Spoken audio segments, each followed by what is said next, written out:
বিসমিল্লাহির রহমানির রহিম। আসসালামু আলাইকুম। স্বাগত জানাচ্ছি কুকিং বাই সুভাষ মমে। আশা করছি সবাই খুব ভালো এবং সুস্থ আছেন। আজকে আপনাদের সাথে শেয়ার করব খুবই মজাদার একটি ভিন্নধর্মী রেসিপি, যেটা তৈরি করা একদমই সোজা কিন্তু খেতে দুর্দান্ত লাগে। চাইলেই কিন্তু বাসায় এই রেসিপিটা তৈরি করে যে কাউকেই খাওয়াতে পারেন এবং নিজেও উপভোগ করতে পারেন। চলুন তাহলে দেখে নেওয়া যাক এই রেসিপিটা ঠিক কিভাবে তৈরি করে নিতে হবে।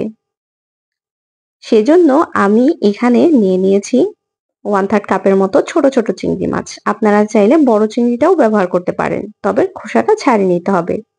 দিয়ে দেব একটা সেদ্ধ করা কাঁচকলা। এটা কিন্তু অলরেডি গরম অবস্থাতেই আছে। আমি এই গরম অবস্থাতেই কিন্তু এটাকে ব্লেন্ডারে সামান্য একটু লবণ দেব এবং সামান্য একটু পানি দিয়ে ব্লেন্ড করে নেব। একদম পাতলা করে কিন্তু এটাকে ব্লেন্ড করা যাবে না, তাহলে কিন্তু এটা হবে না। ঠিক এভাবে এটার ঘনত্বটা ঠিক এমন রেখেই এটাকে ব্লেন্ড করে নিতে হবে। আর লবণের পরিমাণটা কিন্তু কমিয়ে দিতে হবে। পরিমাণ মতো লবণ এই অবস্থাতে ব্যবহার করা যাবে না। এখানে আমি একটা জারের ভিতরে পাইপিং ব্যাগটাকে ঢুকিয়ে নিয়েছি, সেটার ভেতরেই এই সবগুলো নিয়ে নিব এবং পাইপিং ব্যাগটাকে এভাবে তৈরি করে নেব। আমি কিন্তু মুখটা এখনো কাটিনি, যখন ব্যবহার করব ঠিক তার আগে এটাকে কেটে নেব। এবার চুলোতে দিয়ে দিয়েছি 1 টেবিল চামচের মতো তেল, তাতে দিয়ে দিয়েছি 1 মুঠোর মতো পেঁয়াজ কুচি। আপনারা চাইলে পেঁয়াজটাকে আরো ছোট ছোট করেও কুচি করে দিতে পারেন। পেঁয়াজটা সামান্য একটু হয়ে গেলে এর মধ্যে আমি যোগ করে দেব সামান্য একটু পানি। পানিটা দেওয়ার কারণ হচ্ছে এরপরে যে মশলাটা দেব সেগুলো যাতে পুড়ে না যায়।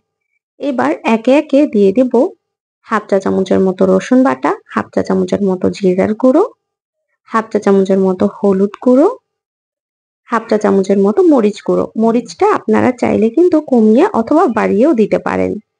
দিয়ে দেব স্বাদ মতো লবণ আর দিয়ে দেব একটা টমেটো কুচি।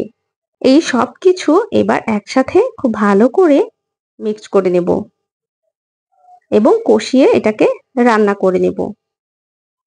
দেখুন আমার কিন্তু এই পর্যায়ে কষানো হয়ে গেছে, অর্থাৎ তেল আর মশলাটা সেপারেট হয়ে গেছে। এই পর্যায়ে আমি যোগ করে দেব 1/3 কাপের মতো পানি। পানিটা দেওয়ার পর যখন পানিটা ফুটতে শুরু করবে ঠিক সেই পর্যায়ে আমি দিয়ে দেব সেই মিশ্রণটা, চিংড়ি এবং কলা দিয়ে যেটা তৈরি করে রেখে দিয়েছিলাম। দেখুন এবার কিন্তু আমি এটাকে কেটে নিয়েছি এবং ঠিক এভাবে করে সমস্ত জায়গায় আমি ছিটিয়ে দেব। বিশেষ করে যারা বড়ি খেতে পছন্দ করেন তাদের কিন্তু এই রেসিপিটা খুবই ভালো লাগবে।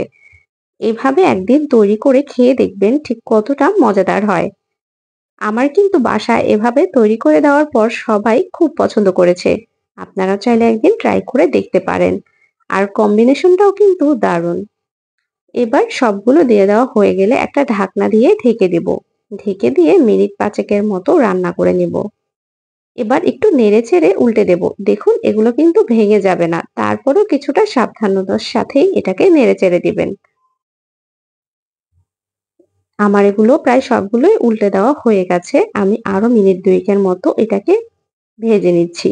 দেখুন এ পর্যায়ে কিন্তু আমার ভেজে নেওয়া হয়ে গেছে।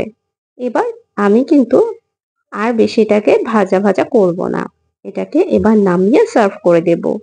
চাইলেই কিন্তু এভাবে একদিন তৈরি করে দেখতে পারেন। খেতে কিন্তু দুর্দান্ত লাগে। আমার আজকের এই রেসিপিটি দেখার জন্য অনেক ধন্যবাদ।